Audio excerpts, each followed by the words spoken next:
and welcome to ACS Golf and this week's review on a very hot, sweltering day in the UK. So we're going for a nice little heat wave at the moment. Perfect if you're out on the golf course, not great if you're stuck indoors, which I am currently at the moment. Believe me, it is hot. Never mind, I will continue with this video to get this review to you guys because personally, it's a club that I've been trying to get my hands on for a while actually to give a go because it was done very differently from all the other clubs you sort of see out there at the moment. And I really want to give it a try because, as well, I'm a massive fan of the brand. And it's this, the Wilson Cortex driver. Now, the reason this is different from your other Wilson drivers, from your TaylorMade, etc., is because Wilson actually did this by doing a TV show.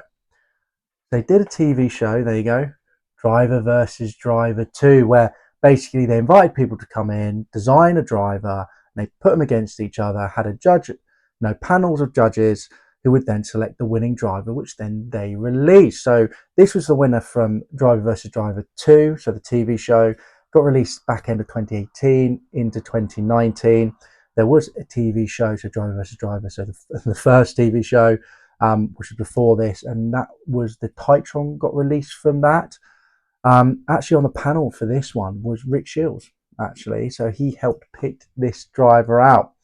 So yeah, so that's the main reason I wanted to give this driver a go, because of all this hype about it at the time, and just the fact that it was done very differently than obviously just going to your sort of R&D department and getting them to design a driver. They went out and they basically did a competition to see who could produce the best driver and then released it. So I thought, quite an interesting way to try and build a driver to compete against your TaylorMades, compete against your Callaways, etc. So really interesting way to do it, and that's why I wanted to pick it up this week to give it a go for you guys. It was quite hard to find this actually because they're quite rare, especially the Titrons. They only come on the second-hand market every now and again. Now that could be because they're either really good or because no one brought them. So one of the two. I'll let you judge that at the end after we've gone for the ACS Golf Scale. So as always, what we're going to do is we're going to have a closer look at this club, come back here, go for all the technology that's in here, get down to the range, throw some figures at you, and then come back here for the ACS Golf Scale. All right, first things first. Let's have a closer look at this. Not gonna lie, good looking club.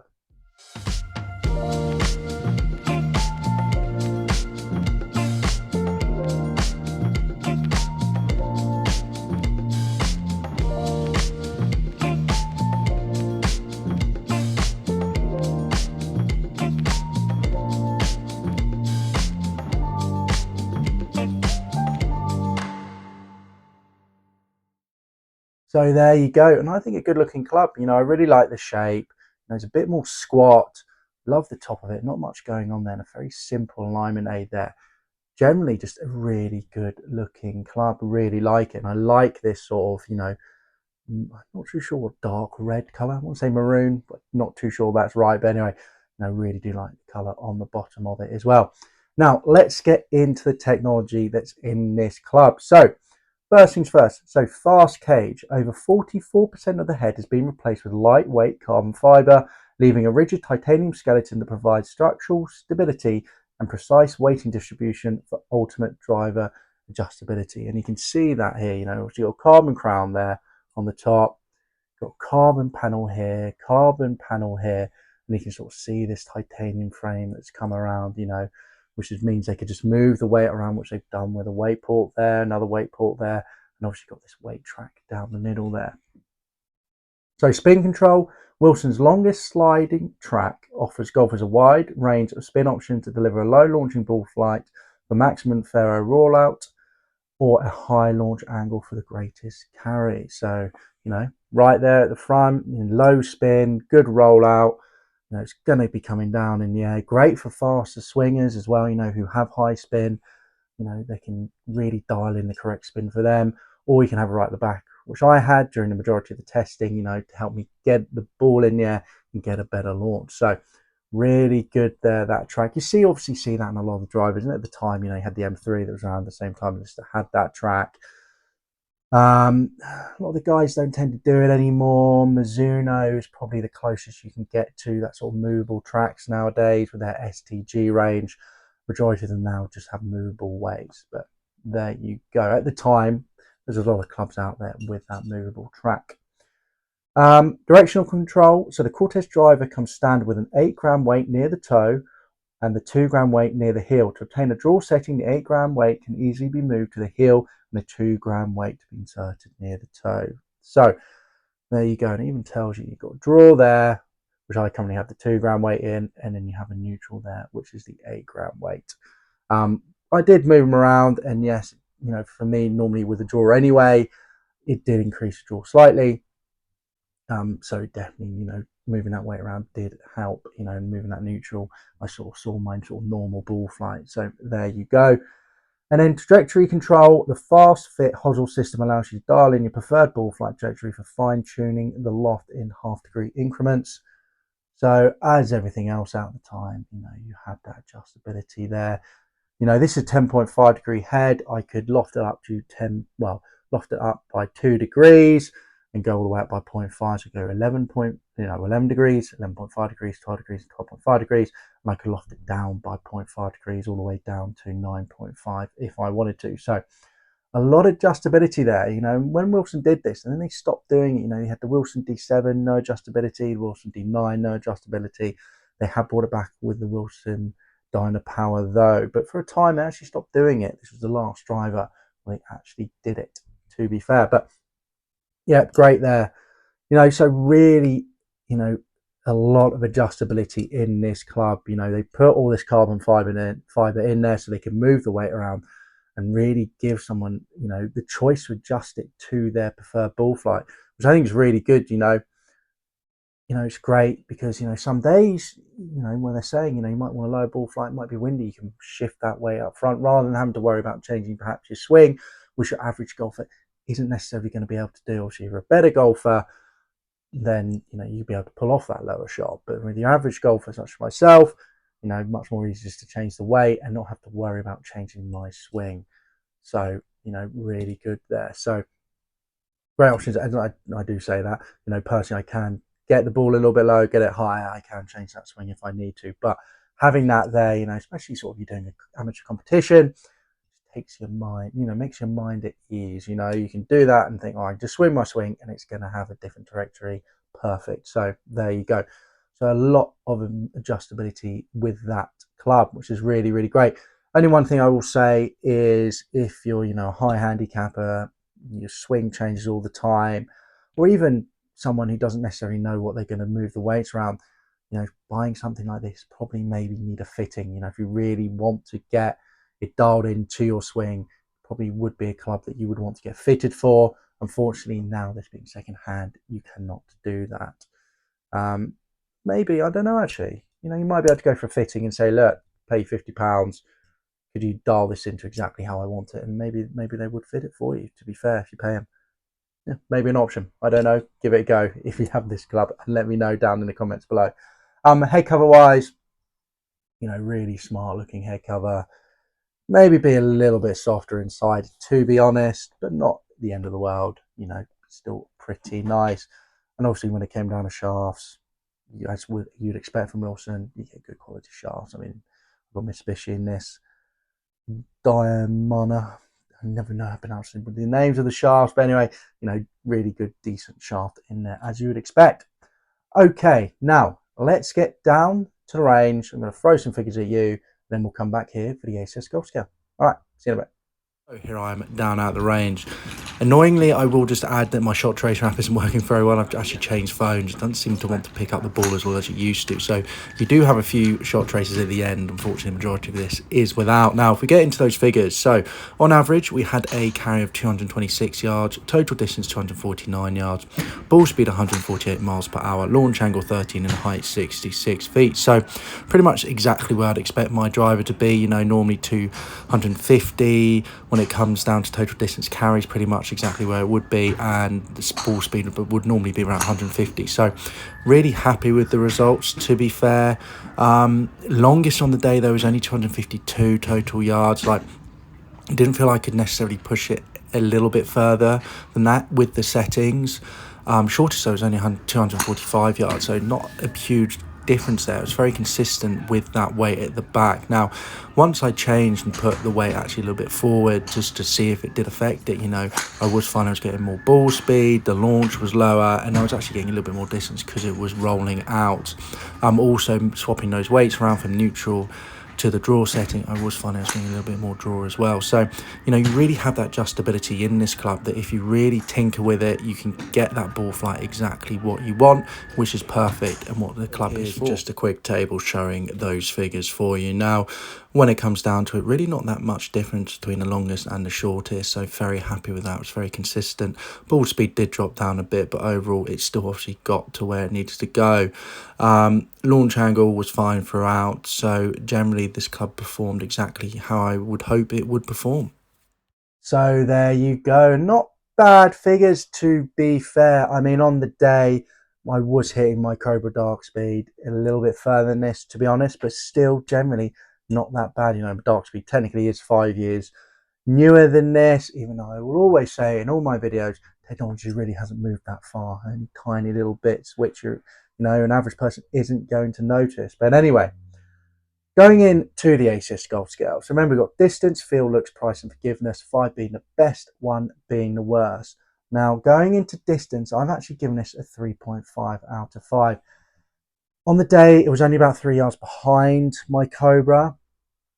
If we go into the figures, on average, 226, yards carry, 249 total yards distance, ball speed 148 miles per hour, launch angle 13, height 66. It was only a little bit behind my Cobra, which I have given a 4, but I just didn't feel like it could get to the Cobra, perhaps. I mean, if I fiddle around with the weights a little bit more, maybe moved it a little bit further forward, that probably would increase the ball speed, would have decreased, obviously, the feel, and also would have decreased maybe the launch angle. And that might, I did fiddle around with it, but that might have adjusted it a little bit. But overall, still, 3.5 out of 5 is not bad at all. That is still a very respectable distance for a driver. And I feel like if you really dialed this in to your sort of swing, I think there's even more in it. So that isn't the end of it, to be fair. Longest on the day as well, as I mentioned, 252, I hit that a few times. Never quite got past that, but I did hit that a few times. Ball speed never actually got over the 150 mark, which was slightly annoying, but there we go. Now moving on to feel. I've given it a 3.5 out of 5. It's a nice feeling club. Wilson, it feels nice with that carbon fibre in it. It's quite loud for a carbon fibre club, but personally, I have no issues with that. I actually quite like it when it's quite noisy. The louder the better, really, unless it's a ping, which is ear piercing. But generally, I do quite like a bit of noise, so no problem there for me. But do be aware for yourselves. And generally, just felt nice, and I could tell when my off hits, tell when I hit the sweet spot. But yeah, 3.5 out of 5. Not the nicest driver, I'm not going to lie. It's not like a Titleist or Mizuno or anything like that, but it's pretty solid. So yeah, can't complain about it. And also, just be aware, obviously, with the weight at the back, it does feel a little bit nicer than the weight at the front, because if you put all the weight at the front, it sort of dulls the feeling just a little bit because you've got so much weight there. Now, moving on to looks, I've given it a 4 out of 5. I think it's a very good looking club. It's very classic looking. It's very good. The only issues I have is maybe the finish. When you got these sort of carbon panels, TaylorMade make them look a lot better. I don't know, it just looks a little bit cheap the way they sort of just stuck them in there. I feel like they could have maybe rounded the edges a little bit better to make it look a little bit more incorporated, rather than just sort of panel, there you go, sort of thing. So not the end of the world, but not 5 out of 5. So that's why I'm giving it 4 out of 5. Forgiveness is pretty good. Don't get me wrong, it's not the most forgiving driver out there. You can tell by that head shape, but with that weight at the back, top of the heel strikes there, top of the toe strikes, which generally my miss is up here. Not the end of the world, no huge drop off. I think the lowest on the day was only 245, so pretty consistent, to be fair. But I do know, I was hitting it pretty well. And, there was a few where I really nearly missed the face, and it really did drop down. So do be aware of that. But 3 out of 5. Obviously, if you move that weight further forward, you're going to lose a little bit of that forgiveness. But overall, 3 out of 5. So, a good, generally, I'd say more forgiving driver than you sort of your average driver, obviously being at 3 out of 5. So there you go. And then maybe, might could argue it's a 3.5, but for me, I've given it a 3 out of 5. Now on to price.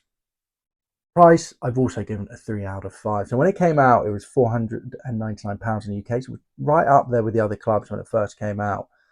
I think I'm not too sure in the American market. I'm going to probably guess $600, under $600. But, do let me know in the comments down below if that's right or wrong. On eBay, I've seen these, like I said, they are rare. They're difficult to find. But I've seen them being sold for about £130, around that sort of $260 mark. Another one from Golf Clubs for Cash. So secondhand store over here in the UK, £140. So that's around $175.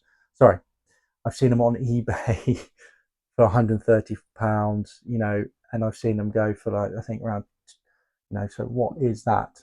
Let's get it right. We're here. Yeah. So I was going to say it's not 200 something pounds, $200 something dollars, is it? So £130, which in the US is around $162. I've seen, like I said, Golf Clubs Cash under £140, which is $175. Another one, £151, which is around $190. I have seen it in the US as well on a second-hand store for $230. So it does range a bit because it is a rare club. There's not that much out there. But overall, I give it a 3 out of 5. It's really not a bad price. You're paying around £130, sort of $160, $70. You're not going to be disappointed with the performance of it. And you've got all the adjustability in this as well to really tune it up to how you want the club. So really good price there. So normally I'd probably have increased this and not had a 3 out of 5. Maybe would have done it more. But the reason I've done it a 3 out of 5 is because this came out roughly the same time as the TaylorMade M3. M3, again, tracks there and then 2 tracks there. The movable weight, and the M3 normally goes cheaper than this sort of £130. So M3, you're looking around maybe at £120 marks, around what, $150, $160. And that was an absolute beast. The TaylorMade M3 was an absolute beast. It really, really was. So the fact that you can get it for cheaper than this, because there's more of them about, that's why I've given this a 3 out of 5. If the TaylorMade was more than this, then I'd probably give it a little bit more because I think it probably deserves it. But because that M3 is there, I've stuck it at 3 out of 5. So there you go. Okay, so there is the ACS golf scale for the Wilson Cortex. My overall thoughts about this club, I like it. I think it's a very solid drive from Wilson. Obviously, they did all their time with it when they, did the whole show. I think they got a lot of publicity from it. Bringing people like Rick Shiels as well was a good thing to do. I just think maybe the finish could have been a little bit better. And maybe the performance, hopefully, with all that sort of, all the competition, maybe it'd be a little bit better. But generally a very solid driver. And if you're looking for something that you want a lot of adjustability with, it's a perfect club to look out for on the second-hand market. All right, guys. Now, I hope you enjoyed this review of the Wilson Cortex driver. Do give me a comment down below if you tried this driver itself or the one before at the Titron. I'd love to know your thoughts about it. Also, give it a like if you enjoyed this video. And do remember to subscribe to the channel for weekly ACS golf reviews and a few more videos thrown as well. All right. I'll see you soon for the next ACS golf video. Bye-bye.